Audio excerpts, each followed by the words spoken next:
Instagram வாட்ஸ்அப்ல order எடுத்தாலும் தொடர்ந்து ஆர்டர் வரலையா? அதுக்கு நீங்க தான் காரணம். ஏன்னா ஆர்டர் வரும்போதே டேட்டாஸ் எடுக்காம ஆர்டரை மட்டும் டெலிவரி பண்ணுவீங்க. அப்புறம் ஆர்டர் வரலன்னு சொல்லுவீங்க. ஒன்னும் புரியலையா? புரியுற மாதிரி சொல்றேன், நல்லா கேட்டுக்கோங்க. ஒரு கஸ்டமர் உங்க வீடியோவை பார்த்துட்டு ஆர்டர் பண்ணுவாங்க. உங்களுக்கும் ஆர்டர் வரும். ஆனா மறுபடியும் எப்படி உங்ககிட்ட ஆர்டர் பண்ணுவாங்க? யோசிங்க. அவங்களுக்கு டைம் இருக்கும்போது ஆர்டர் பண்ணுவாங்க, சரிதானே? சரி.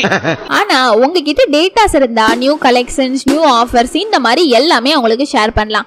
இப்போ உங்க வாட்ஸ்அப்ல டேட்டாஸ் இருக்கும், அதானே யோசிக்கிறீங்க. நான் சொல்றது அந்த டேட்டாஸ் இல்ல. ஒரு கஸ்டமர் உங்ககிட்ட என்ன ப்ராடக்ட் வாங்குறாங்க, எதை பாக்குறாங்க, எது அவங்களுக்கு பிடிச்சிருக்கு, இந்த மாதிரி டேட்டாஸ்.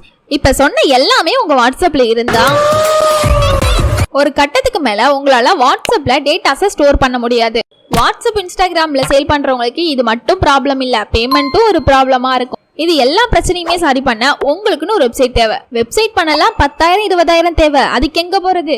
1 கோடி நீ பார்த்த 1 கோடி அவ்வளவு பண்ணலாம் தேவையில்லைங்க. உங்க கஸ்டமர் டேட்டா சேஃப் அண்ட் செக்யூர்டா இருக்க SSL சர்டிபிகேட், 1 இயர்க்கான ஹோஸ்டிங், பேமெண்ட் கேட்வே, இது எல்லாமே சேர்த்து 3500 ரூபாய்க்கு ப்ரொவைட் பண்றாங்க. அது யாருன்னா நம்ம stores.com தான். இதுல 199 ரூபாயிலிருந்து 3500 ரூபாய் வரைக்கும் பிளான் இருக்கு. இதை பத்தி இன்னும் நிறைய டீட்டெயில் தெரிஞ்சுக்கணும் அப்படின்னா டீட்டெயில்ஸ்னு கமெண்ட் பண்ணுங்க. அப்படி இல்லைன்னா ஸ்கிரீன்ல தெரிய நம்பருக்கு வாட்ஸ்அப் பண்ணுங்க.